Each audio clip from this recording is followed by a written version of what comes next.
Hello lovelies, it's Rachel. If you don't know me, I'm a musician. Welcome to my little studio.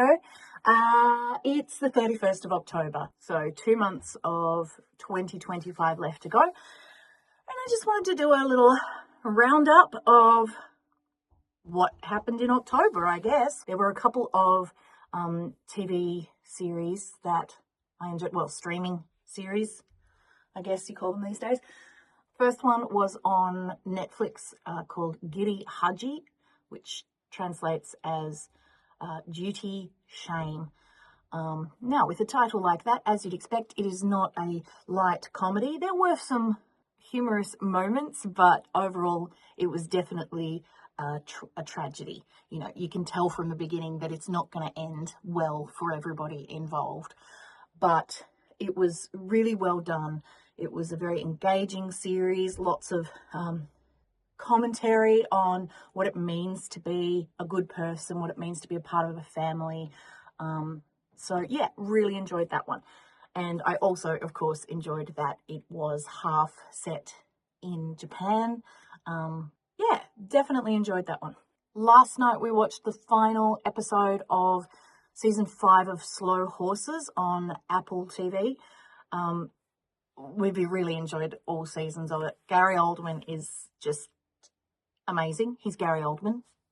If you haven't watched any of the series so far, it's a British spy drama, but it definitely has some good laughs in it. I also read some really good books. One that has been on my TBR for a really long time was The Invisible Life of Addie LaRue.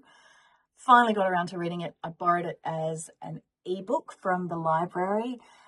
Thank you, State Library of Tasmania. I love you. Some really wonderful sort of imagery about the old gods versus the new gods, I suppose you could say. Some nice sprinklings of feminism going throughout, and history, romance, deeper philosophical thoughts about what it means to live a good life and a meaningful life, and how that's different for different people, and what you would give up for love, what you would sacrifice for happiness.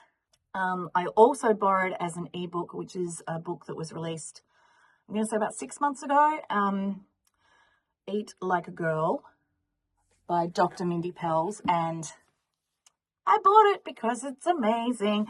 It's half recipe book, half Eat Like a Girl and why it works, you know, with all the different effects that foods can have on our balance of hormones, eating as best we can to sort of feel in sync with the way our body functions at different times in our lives. And as I say, also half recipe book, and some of the recipes were just, it was worth buying for me because I am going to review the reference section as well as use a lot of the recipes in here. So no brainer, bought that one. So, one of the ingredients recommended in Eat Like a Girl that I have since definitely included into my diet is radicchio. It's sort of in size, it's somewhere between like an endive and a cos lettuce, and it's that beautiful reddy purpley color. And it's a bitter vegetable. I've had it before. I haven't cooked with it for a long time. Cooked with it, it's more like a salad ingredient. But anyway, I haven't made food with it for a long time. So the first time it's like, oh yeah, it's bitter, but it'll be fine because I like other bitter food. So I put way too much into the salad wrap that I had for lunch the first time and had to like pick bits out because it was just completely overwhelming. So learned my lesson. And we also, it was at the end of September that we bought it, but I don't think it was till early October that we actually ate them. But we got a selection of vegan cheeses that are also celiac friendly. Pete needs the gluten and dairy-free diet. I technically don't, but most of the food that we have in the house is, all the food we have in the house, bar my little stash of biscuits, is gluten-free, and a lot of it is also dairy-free.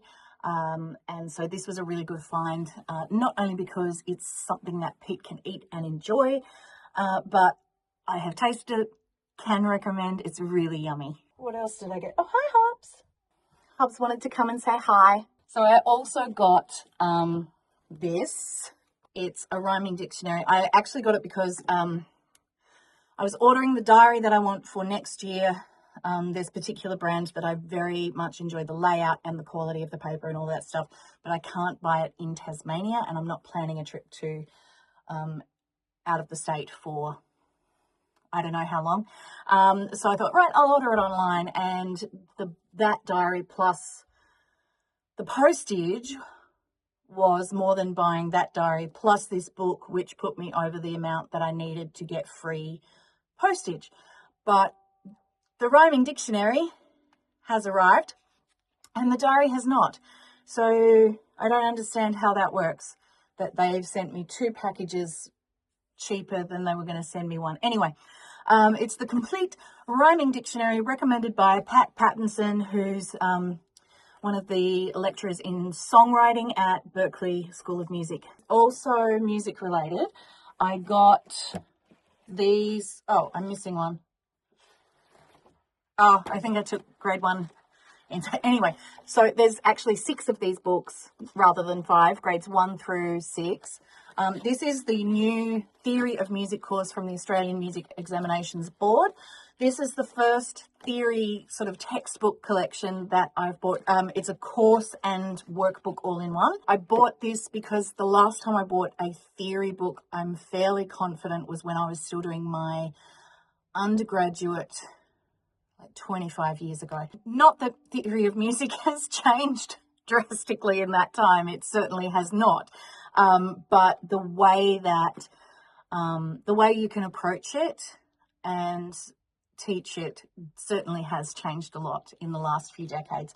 So I've got these books which will help me to sort of plot out a more reasoned course through learning about music theory. So ostensibly that's for my students, but of course, whenever you learn to look at anything in a new way, it does affect how you think about it and integrate it into your own work as well. One of the big things that I've done music-wise this month is I did a real book style arrangement of Bein Green, the famous Kermit song.